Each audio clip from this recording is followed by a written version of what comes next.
Corona पर चीन ने की धोखेबाजी।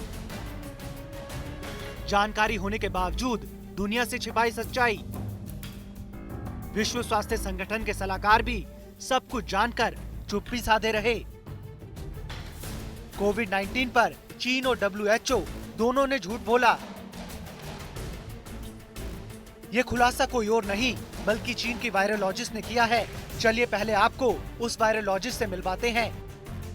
ये है चीन की वायरोलॉजिस्ट यान ली मेंग, हांगकांग यूनिवर्सिटी की पूर्व रिसर्चर। यान यूनिवर्सिटी के विश्व स्वास्थ्य संगठन से जुड़े लैब में तैनात थी।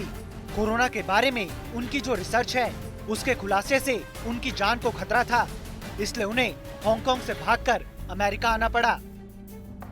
ये हम सबको पता है, कोविड-19 संक्रमण की शुरुआत चीन के वुहान शहर से हुई थी। यांग ली मेंग का दावा है कि चीन को दिसंबर से ही इस वायरस के बारे में जानकारी थी, लेकिन उसने इस बारे में दुनिया को आगाह नहीं किया। फॉक्स न्यूज को दिए इंटरव्यू में यान ने चीन की पोल खोल दी है। यान का कहना है इस घातक वायरस के बारे में चीन ने जब सार्वजनिक घोषणा की उससे बहुत पहले से उसे ये जानकारी थी। यूनिवर्सिटी के डब्ल्यूएचओ लैब में इंसान से इंसान तक इस वायरस के संक्रमण के बारे में उनके रिसर्च की उनके सुपरवाइजरों ने अनदेखी की। उनका कहना है अगर उनके रिसर्च की अनदेखी नहीं की गई होती तो लाखों की जान बचाई जा सकती थी। चीन नहीं चाहता था कोरोना की जो सच्चाई यान जानती है उनका खुलासा करे। यान को आशंका थी सच को दबाने के लिए चीन उनकी हत्या करवा सकता है, इसलिए वो 28 अप्रैल को हांगकांग से अमेरिका चली गई और अभी किसी अज्ञात जगह पर हैं। आपको बता दें कि वुहान में सबसे पहले कोरोना वायरस की जानकारी देने वाले डॉक्टर ली वेनलियांग को भी चुप करा दिया गया था।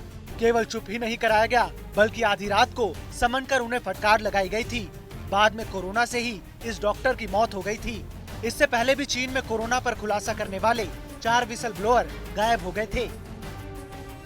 यान को अंदेशा था अगर उन्होंने हांगकांग में किए अपने रिसर्च के नतीजे जारी किए तो उन्हें गायब कर दिया जाएगा और उनकी हत्या कर दी जाएगी।